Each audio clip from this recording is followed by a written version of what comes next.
پھر قومیت کی تشکیل کے لیے کوئی نیا نظریہ ہونا چاہیے.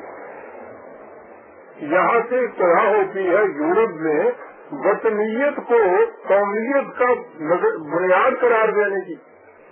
عیسائیت کو الگ کیا ڈوئلزم کی وجہ سے، اور انہوں نے کہا کہ وطنیت جو ہے یہ ہے بنائے قومیت. ایک وطن کے اندر رہنے والے انسان، ایک قوم کے افراد، ہاں مذہب ان کا کچھ ہی کیوں نہ ہو، یعنی نظریہ جو تھا حیات کا، اس کی بجائے وہی اہل جاہلیت حابیل و قابیل کے زمانے کا نظریہ جو تھا، ایک وطن میں رہنے والے سارے انسان ایک قوم کے افراد، یہ نظریہ وہاں رائج ہوا. یہ ہے اس دور کا نیشنلزم کا نظریہ. بنیاد نیشنلزم کی اس نظریے کے اوپر ہے کہ مذہب کو سیاست سے کوئی تعلق نہیں، وطن کے اشتراک سے ایک قوم وجود میں آتی ہے. مذہب کی حیثیت اس میں گردوں کی چار دیواری کے اندر محدود ہو کے رہ جاتی ہے. اقبال ایک 30 سالہ نوجوان تعلیم حاصل کرنے کے لیے یورپ میں گیا. اللہ تعالیٰ نے اس شخص کو اتنی بڑی شرافت عطا کی تھی. یہاں سے جب گیا ہے تو یہاں ہی کے اتباع میں وہ خاک وطن کا مجھ کو ہر ذرہ دیتا ہے یہ کہتا ہوا گیا. اور وہاں جا کے اس نے جب دیکھا کہ یہ وطنیت جو ہے یہ تو سیاست کے اندر ایک خاص تصور حاصل کیے چلے جا رہی ہے، اور اس میں آ کر مذہب ایک پرائیویٹ عقیدے کی اصلیت اختیار کر جاتا ہے. مملکت نظام اور مرکز کے ساتھ اس کا کوئی تعلق نہیں رہتا. تو اس نے محسوس کیا کہ اگر یہ تصور مسلمانوں کے ہاں عام ہو گیا تو مذہب ان کا ختم ہو جائے گا. اس کی حیثیت وہی رہ جائے گی جو عیسائیت کی حیثیت ہے کہ مسجد کی چار دیواری تک تو مذہب رہ جائے گا. مسلمان کی عملی زندگی کے اندر یہ بات نہیں رہے گی. اور وہ شخص، وہ نوجوان 30 سالہ وہاں سے لوٹا، اور یہاں آنے کے بعد اس نے پہلا اعلان یہ کیا کہ اس دور میں اور ہے، جام اور ہے، جم اور ساقی نے بلا کی روش لطف و ستم اور مسلم نے بھی تعمیر کیا اپنا حرم. اور آپ نے دیکھا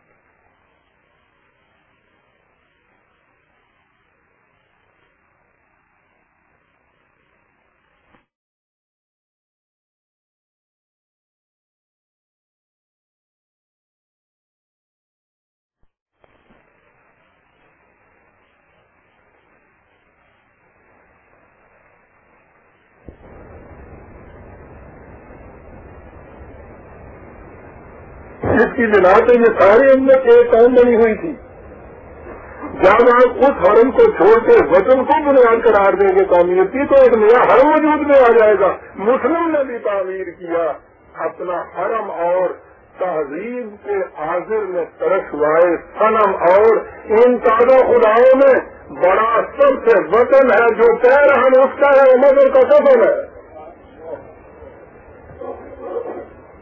مومنانہ شرافت کسے کہتے ہیں عزیزان من؟ ساری دنیا میں غلغلہ بلند تھا اس بڑی نیشنلزم کا.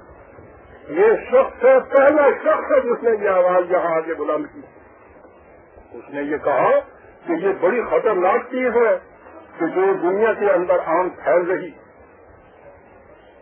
پھر میں عرض کروں کہ اس نے حرم کے متعلق قرآن اقبال نے جو دوسری جگہ کہا ہے کہ حرم جز قبلہ قلب و نظر لے. حرم قلب اور نظر کا قبلہ ہے، یاد رکھیے. طواف طواف بام و در میں اس کے گرد جو ہم گھومتے ہیں تو یہ ایک مٹی اور پتھر کا بنا ہوا ایک وہ کوٹھا سا نہیں ہے کہ جس کے گرد گھوم کے ہم آ جاتے ہیں. میانے ماؤ بیت اللہ رمضیب، میانے ماؤ بیت اللہ رمضیب ایک ایسا تعلق ہے ہم نے اور اس کے اندر کہ جبریل امین ہم خبر نہیں.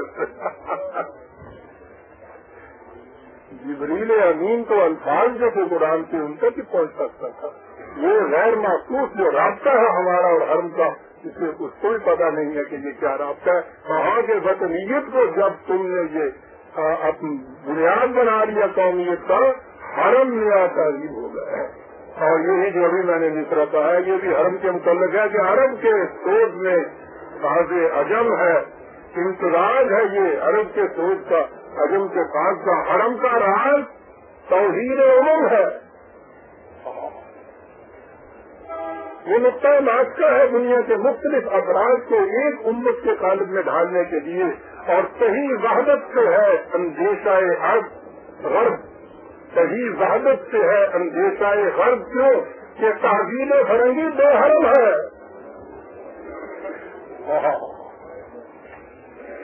تہذیب فرنگی بے حرم ہے. اسی لیے اس نے مسلمان کو وارن کیا کہ دیکھنا بہت بڑا خطرہ آ رہا ہے. یہ بت کہ تراشیدہ تہذیب نبی ہے، غارت جڑے کاٹھانہ دین نبوی ہے. بازو تیرا توحید کی قوت سے قوی ہے، اسلام تیرا دیش ہے، وہ مستحوی ہے.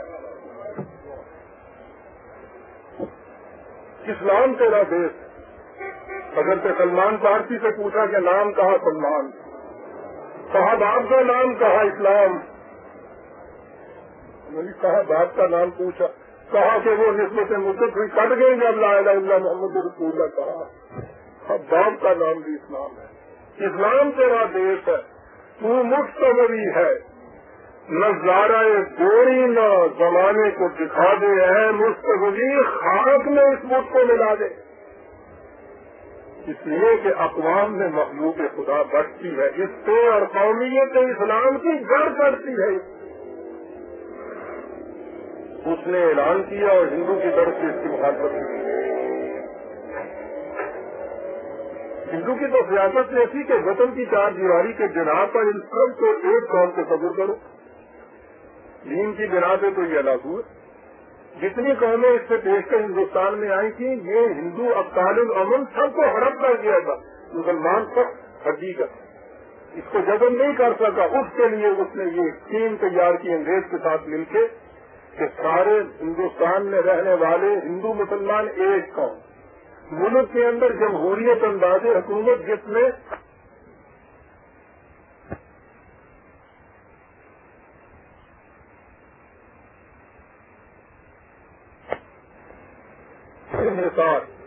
قوت مذہب سے مستحکم ہے جمعیت تیری، اور دامن دین ہاتھ سے چھوٹا تو جمعیت کہاں. اور جمعیت ہوئی رخصت تو ملت نہیں گئی. وہ یہ پکار کا چلن 1930 اور 40 کے درمیان کا عرصہ آپ دیکھیے، یہاں یہی جنگ ہو رہی تھی ہندو کے ساتھ، اور دوسری طرف اقبال ہندو کا مقابلہ کرنا تو مشکل نہیں تھا، لیکن بات بدقسمتی کہ خود مسلمان بھی اس کے ساتھ اقبال کے مخالفت میں ہندو کے ساتھ ہم لگا ہوئے، اور مسلمانوں سے بھی وہ طبقہ جنہیں علماء کرام کہا جاتا ہے، نیشنلسٹ علماء، ابوالکلام آزاد، حسین احمد مدنی، مفتی کفایت اللہ، یہ صرف الرحمان تیوہاروی، یہ سارا کا سارا طبقہ نیشنلسٹ علماء اقبال کی مخالفت میں ہندو کے ساتھ یہ کہتا ہوا کہ وطن ہے بنا. آپ کو معلوم ہے وہ مارکہ دین و وطن اقبال کا وہ بیان آخری عمر کا حصہ اپریل کی 30 تاریخ کو یہ مرد مومن دنیا سے چلا گیا. مارچ کا واقعہ ہے کہ مولانا حسین احمد مدنی نے دلی میں ایک تقریر میں یہ کہا کہ قومیتیں اوطان سے بنتی، قوم وطن کی نسبت سے تیار ہوتی ہے. اقبال بستر مرگ سے پڑا ہوا تھا، اور یہ خاکسار ان واقعات کا عینی شاہد اس لیے ہے کہ میں خود اس مارکوں کے اندر موجود تھا. میں تو 1930 کا پاکستانی ہوں جب اقبال نے الہ آباد کے مقام سے یہ چیز کہی تھی کہ اسلام ایک زندہ حقیقت اپنی خود مختار حکومت میں مملکت میں بن سکتا ہے، اور مسلمان کلمہ توحید کی بنا پہ الگ ملت ہے. 1938 مارچ میں حسین احمد مدنی نے دلی میں یہ کہا، ہم وہاں تھے، اقبال بستر مرگ تک